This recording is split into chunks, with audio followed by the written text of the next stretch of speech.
Bonjour à tous, ici Mr Cube pour cette nouvelle critique et aujourd'hui nous allons parler de Pacific Rim Uprising, réalisé par Steven S. DeKnight, inconnu au bataillon, avec John Boyega et Scott Eastwood.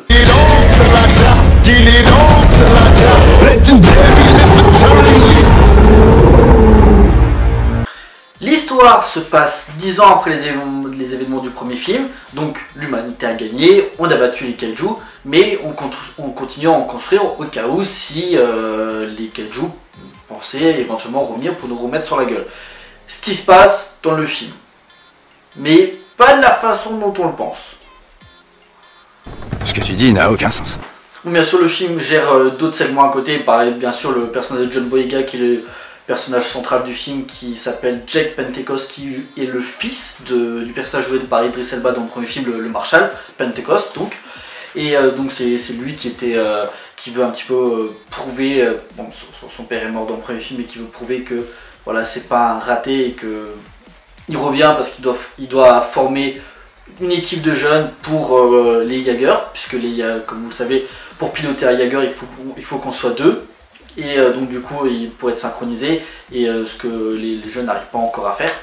À côté, on a aussi un segment avec l'entreprise Shaw, un truc comme ça, une firme chinoise qui veulent construire des Jaegers mais pilotés à distance pour éventuellement protéger la Terre, ce dont les autres pays sont pas très contents, donc du coup il va y avoir un petit problème sur ça.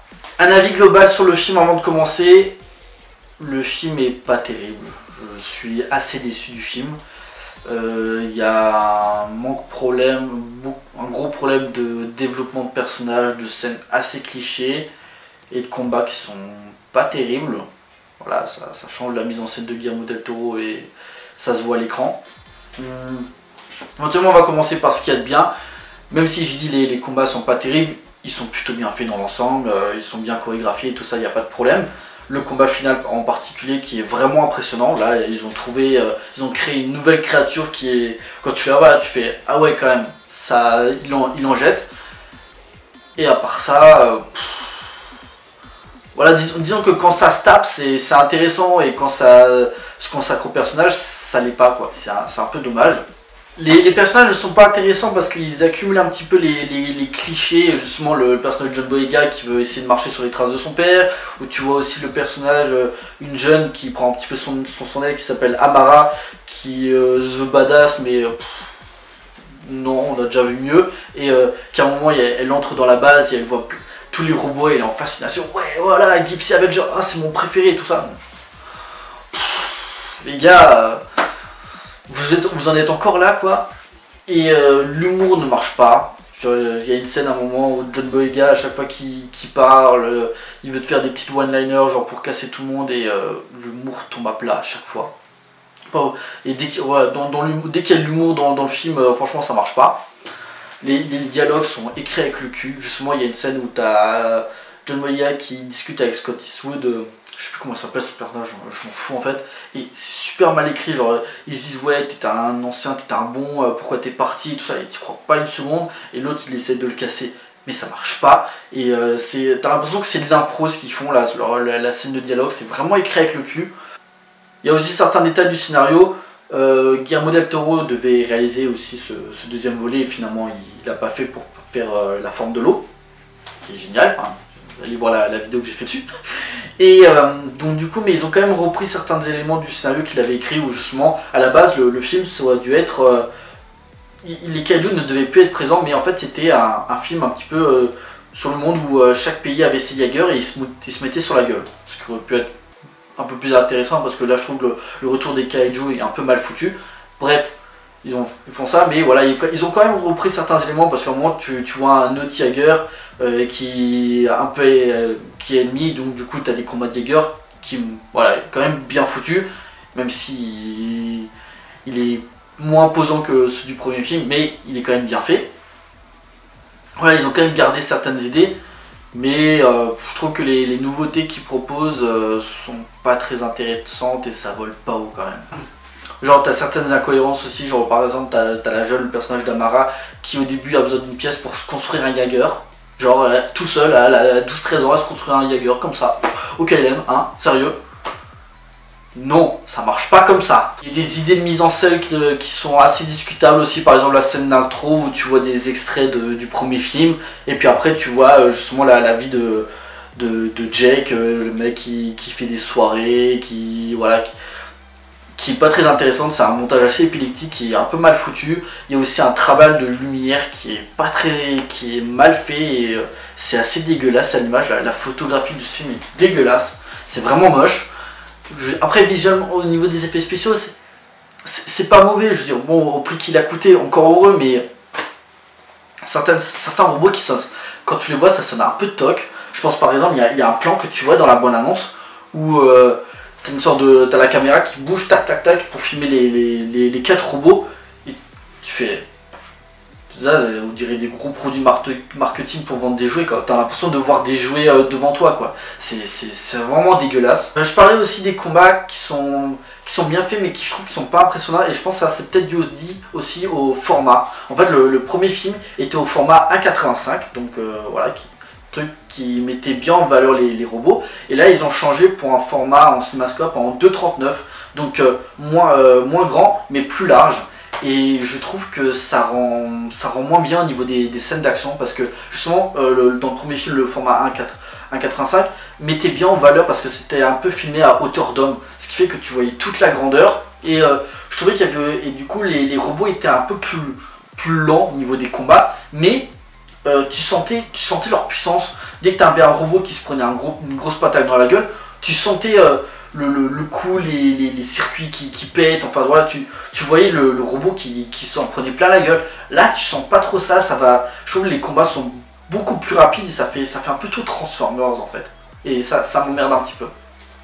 Voilà, ça enlève le côté puissance des robots et même des monstres, quoi. Donc c'est dommage sur ce point là. Et aussi, comme je disais, les acteurs sont pas terribles. Scott Eastwood qui a un rôle, t'as juste envie de mettre 3 claques.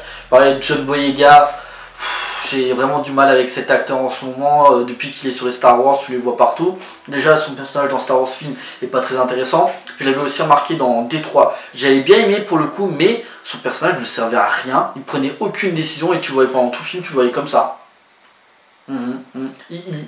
Il assiste à ce qui se passe, mais il prend aucune décision. Et là le truc, c'est qu'il veut tellement rajouter, et ça marche pas. À un moment t'as une scène où en fait il était j'ai pas la carrure de mon père, t'as pas le talent d'Idriss Elba non plus. Et à un moment il veut faire un speech, et il fait oui bon, mon speech sera pas autant bien que mon père avait fait il y a 10 ans plus tôt. Et ça se voit, parce que déjà son discours pour essayer de motiver les jeunes est à chier. Et je veux bien que le personnage soit conscient que voilà, il n'a pas la cure de son père pour faire un speech digne de ce nom, quoi. Mais le problème, c'est que même sur ça, ton speech est pourri. C'est comme je dis, les dialogues sont vraiment mal écrits dans ce film. D'ailleurs, en parlant encore de John Boyega, il y a un truc qui m'a pas interpellé, qui m'a gêné pendant tout le film. Je sais pas si c'est moi, je sais pas, vous le verrez, mais au-dessus de ses lèvres, je me suis toujours demandé si c'était une moustache, ou il s'était mal rasé, ou c'était un duvet. En tout cas, c'est dégueulasse, et ça m'a traversé tout le film. Je suis désolé. J'ai remarqué ce détail, j'ai là, non, c'est dégueulasse. A noter aussi le retour de certains personnages du premier film, par exemple Mako, puisque comme c'est la fille adoptive du personnage d'Idriss Elba, donc c'est un peu à Jake, c'est un peu sa demi-sœur, donc voilà, il y a une petite relation qui se noue, qui est plutôt intéressante. Mais après, son personnage, elle est peu présente à l'écran, donc ça sert pas à grand chose. T'as les deux scientifiques aussi, dont un va servir à l'histoire, donc qui sera important. Mais voilà, ça fait plaisir de les voir, et ils sont toujours assez drôles à suivre. T'as le personnage de Charlie Hunnam, le Beckett, donc le héros du premier film, qui est pas dedans, même pas un caméo, rien du tout, donc c'est dommage. Pareil, je crois Perman aussi, j'aurais bien voulu le revoir, mais non, tu les vois pas. Ah oui, pour finir, 2 petits trucs qui m'ont interpellé. T'as une scène à un moment où justement il se prépare à la guerre, et t'as un montage, un plan qui sert à rien, où ils réutilisent la musique du premier film, donc que j'adore, quoi, et elle est remixée. Le remix est dégueulasse. Mais voilà, je dis ok, vous voulez réutiliser cette musique, et comme c'est le deuxième, vous voulez pas trop ressembler au premier film, d'accord. Mais voilà, c'est vraiment, elle est utilisée pour une scène qui est assez banale en plus, donc c'est dommage, ça aurait été pour une scène d'action pour présenter un Jaeger, j'aurais pas trop gueulé, mais pour une scène comme ça, il n'y avait pas moyen, il n'y avait pas besoin. Et il y a une autre scène post-générique, on va dire, qui prépare, parce que de toute façon, bon, c'est pas vraiment du spoil, ils avaient prévu qu'ils voulaient en faire des suites, où un truc qui m'a rappelé Independence Day Resurgence, un film qui était la suite du premier film de Independence Day, que la suite j'avais détesté. Et en fait d'ailleurs je viens de remarquer que le Pacific Rim Uprising est un peu ça quand même, donc c'est un peu dommage. Où justement en fait dans le deuxième film c'est un peu là où les kaiju ils reviennent pour se mettre sur la gueule avec nous, et dans Independence Day c'était les extraterrestres qui revenaient. À chaque fois on gagne, et donc du coup il y aura un troisième film où ils diront voilà, c'est eux qui venaient chez nous, maintenant c'est nous qui allons aller chez eux.